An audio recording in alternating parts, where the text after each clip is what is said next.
Amore for Dogs started around 4 years ago. Me and my husband Bruce started a foundation. I had a Bichon Frise for about 14 years, and her name was Amore, and she truly was the love of my life, and she spent every minute of the day with me. And wherever I went, when I worked, went places, photo shoots or whatever, she was always with me. When she passed, it was very, very sad. The pain was so intense. Starting the foundation was kind of like helped to ease my pain and be able to help other dogs out there. And it became a nice foundation, Amore for Dogs, which means love for dogs in Italian, and it's a perfect word for it. My junior year at Occidental College, I got a golden retriever to train with and as a roommate. And I've had a golden retriever as a wingman for 45 years. So when Viviana talked to me about 5 years ago about wanting to help dogs that were on death row, it was a natural fit for me because the Egbar Foundation, which I started 30 years ago, is all about helping people help themselves and passing on positive energy, taking care of dogs who can't take care of themselves. And this thing is growing right alongside and part of the Egbar Foundation that I think is a glove fit. I grew up in the fashion industry with my father, Sergio Soldano, being a pretty well-known fashion designer in Europe. I started modeling at a very young age, and I still do today. Do a lot of magazines and photo shoots for my own projects. Pretty much involved in the fashion and fitness modeling, which I love. I started Amore for Dogs so that I could apply my modeling with the dogs and create photo projects to raise money for the dogs. Amore for Dogs primarily does fundraising for their no-kill shelters, helping to transport dogs. They actually raise funds to pay vet bills, and we do that by going through different events and doing fundraising online. The work that they're doing is very important because, one, it helps people understand that buying from breeders is not a good idea. It's overpopulating the country, and it's supporting puppy mills. She's helping with no-kill shelters, donating to them that the funds go to them, and it helps keep them running and keeping dogs from being put down. We hate to see dogs, being put down. That could go to a loving family or somebody in need. First event that I went with Amore for Dog was a booth, and it was for the Pet Expo in Orange County. So we had a very large booth, lots and lots of people, which was wonderful. Lots of people stop at the booth because she has this greatest personality, and I think it attracts everybody, which is wonderful. We were able to talk to people about what she does for the rescue and also how much she cares and how much she's hands-on with her foundation. We sponsored a lot of the rescues, and I personally go with them and pull out dogs out of the shelters, and we pick the ones that are on the youth list, and or some of the old ones or wounded dogs that have injuries, and that's the ones I mainly focus on.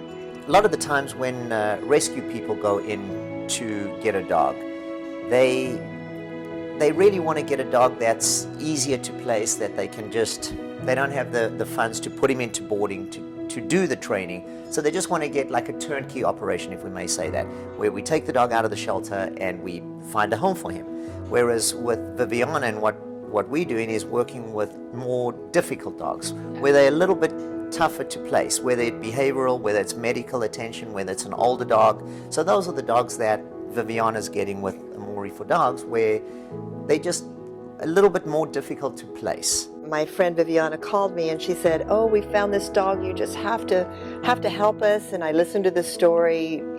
Viviana found her at one of the dog pounds, and she was on her way to death row. And they said that she would definitely be put down because her throat was slit. She had a major injury and puncture all across her throat, and the fact that she was older. And Viviana said, "We have no place to put her, and you have to help." And when I heard the story, I felt really bad because I did not want her to be put down. So I told Viviana, "Well, I'll foster her. I'll agree to foster her," because I didn't think I wanted a dog, and I for sure didn't think I wanted a senior dog. So we got Gracie, she was both ears infected, all 4 feet infected. Her wound was infected. She hadn't been spayed. She had had numerous puppies in her lifetime. She's in very, very bad shape, and I really didn't think she was going to live.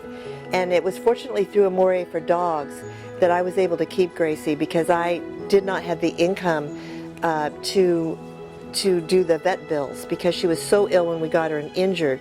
And Amore for Dogs helped with all of her vet bills. And that's how she got her name Gracie, because it's only by the grace of Amore for Dogs and God that this dog is alive. And give it time too, because it usually takes at least a year for a rescue dog to get better. Some have been abused, or they've been neglected. They didn't have any food or nothing. So it takes time. You have to give her at least a year. So a rescue dog actually requires more attention than any other dog. And to me, a dog is a dog. Doesn't matter where they come from, they all need a home. They all need a home, and they all need love. Viviana then started talking to me about her desire to rescue dogs. And so we talked about it a little bit, since I had some experience with some rescues in the past. And then she started bringing some of the patients here so that we can get them ready for adoption. We do a complete general exam, blood work, intestinal parasite testing, trying to get them to a level where then they can go to a home where somebody doesn't have to take on such medical care, but because she's already been able to take care of that.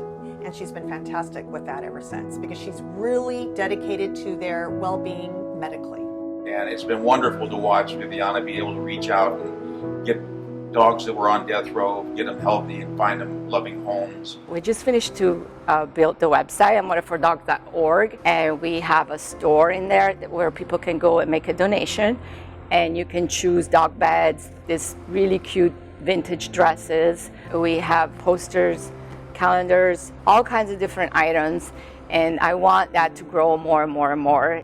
When it first started, my idea was to create all these photo projects. For example, when we did the calendar, I included a few of the dogs that I rescued, and some of them were amazing models. It's a lot of fun to see that. I tried to show it on social media, the pictures from when they were rescued at the shelter to the modeling pictures that we did for the calendar. You can see in their eyes how much better they are. They look so much happier and healthier. The donations that everybody gives are very, very important and very, very helpful. And because there's no overhead, every little bit counts. Some people might feel, oh, I can't donate $50, $100, so I'm not going to donate. No, you can't donate $100, but maybe you can donate $1. And that helps. It's amazing. If we all put something in, it becomes like a huge thing. I would definitely recommend other people to rescue dogs. It is saving a life, and those dogs just want to please. They just want to be part of a family. And so it's wonderful to think about how they are protected by people like Viviana Soldano Fabricio with Amore for Dogs, and the donations behind her to making a difference. People just took some time and actually spent time with their dogs. They can actually teach you about life and about who you are and your soul and your spirit. And it really changes your life, and I believe it makes you a better person in every way and shape, because they help you with your spiritual growth in life. That's what dogs do. Amore for Dogs.